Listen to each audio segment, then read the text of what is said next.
This channel does not promote any violent, harmful, or illegal activities. All content provided by this channel is meant for an educational purpose only. আর এরই মধ্যে আগামীকাল সন্দীপ ঘোষকে তলব করেছে Kolkata police. আরো একটা বড় খবর, আগামীকাল সন্দীপ ঘোষকে তলব করেছে কলকাতা পুলিশ। নির্যাতিতার নাম পরিচয় ফাঁসের অভিযোগে তলব করা হয়েছে তাকে। ঘনতমশায় তুই বারুদের ফুলকি মুছে দিবি নিশীথের কালিমা রুখে দাঁড়াবা। একজন মা হয়ে বলছি, সফল জীবনের জন্য যেমন চাই মজবুত হয়ে ওঠা শিক্ষা, মজবুত চুলের জন্য তেমনই চাই Alopex long and strong hair oil. আরজিকরের প্রাক্তন অধ্যক্ষকে আগামীকাল তলব করেছে পুলিশ। আরজিকর নিয়ে বিবৃতি দিয়ে বারবার নির্যাতিতার নাম নিয়েছিলেন সন্দীপ। অন্তত 6 বার নির্যাতিতার নাম নিয়েছিলেন সন্দীপ বাবু।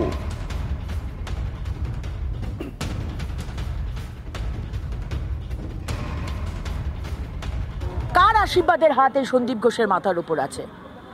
আজকে বলা হচ্ছে 2021 সালে মমতা ব্যানার্জি যে নাটক করেছিলেন পা ভাঙা নিয়ে, সেই প্লাস্টারের পেছনেও নাকি এই সন্দীপ ঘোষের হাত ছিল।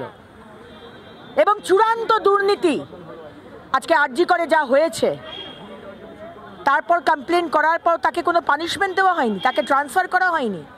3বার ট্রান্সফার হয়েও সে ফিরে চলে আসে। এবং আজকে আমরা যেটা বলে এসেছি, আমি যেটা বারবার বলছি, বিনীত গোয়েল ইন্টারোগেশন করা হোক, সন্দীপ ঘোষকে ইন্টারোগেশন করা হোক, কিন্তু আমাদের মুখ্যমন্ত্রী মমতা বন্দ্যোপাধ্যায়কেও ইন্টারোগেশন করতে হবে। এদিকে আরজিকর হাসপাতালে তাণ্ডবের ঘটনায় বা সিট গঠন লালবাজারের হাসপাতালে ভাঙচুরের ঘটনায় ধরপাকড় চলছে। তারই মধ্যে তদন্তে গতি আনতে 15 সদস্যের স্পেশাল ইনভেস্টিগেশন টিম করেছে পুলিশ। গুন্ডা দমন শাখার নেতৃত্বে বিশেষ তদন্তকারী দল গঠন করেছে কলকাতা পুলিশ।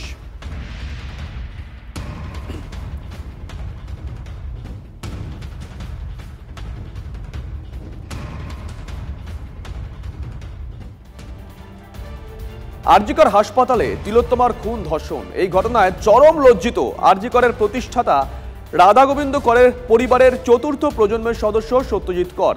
তিনি জানিয়েছেন, দ্রুত এই কালো অধ্যায় সমাপ্তি হোক, বিচার পান মৃত চিকিৎসকের পরিবার। দোষীদের দৃষ্টান্তমূলক শাস্তির দাবি সত্যজিৎ করের। আমরা 4র্থ পুরুষ, আরজিকর আমাদের 4র্থ পুরুষ। তো শেষে বলতে গেলে আরজিকর মানে হচ্ছে রাধা গোবিন্দ কর। তা ওনার যে প্রতিষ্ঠানের, ওনার নিজের হাতে তৈরি করা প্রতিষ্ঠান, সেখানে কালিমালিপ্ত হলে আমাদের তো, ওনার তো এখন থাকলে ওনার তো মনোকষ্ট হতোই। এটা একটা নিন্দনীয় ব্যাপার। আমরা আমাদের পরিবারের পক্ষ থেকে তীব্র প্রতিবাদ জানাচ্ছি। মানে নিন্দনীয় ঘটনা, এটার আমরা সুবিচার চাইছি। আরজিকর কাণ্ডের প্রতিবাদে এবিভিপি স্বাস্থ্য ভবন অভিযানে পুলিশের লাঠি। সল্টলেকে তুলকালাম। স্বাস্থ্য ভবন যাওয়ার আগে ইন্দিরা ভবনের সামনে মিছিল আটকায় পুলিশ। ব্যারিকেড ভেঙে এগোনোর চেষ্টা করেন বিক্ষোভকারীরা। লাঠি উঁচিয়ে তাড়া করে পুলিশ। পুলিশের সঙ্গে এবিভিপি সমর্থকদের ধস্তাধস্তিও বেঁধে যায়। বিক্ষোভকারীদের হঠাৎ লাঠি চার্জ করে পুলিশ। রাস্তায় বসে পড়ে স্লোগান দিতে থাকেন এবিভিপি সমর্থকরা।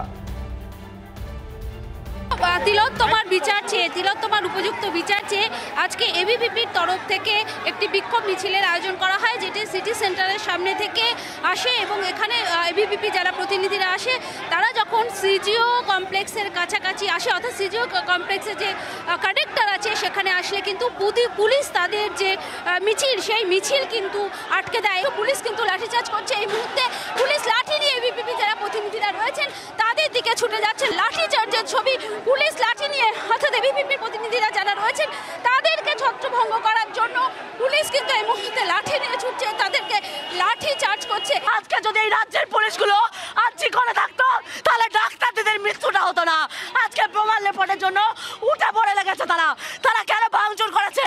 মমতা ব্যানার্জির আজকে এসব করছে। মমতা ব্যানার্জির পদত্যাগ চায়।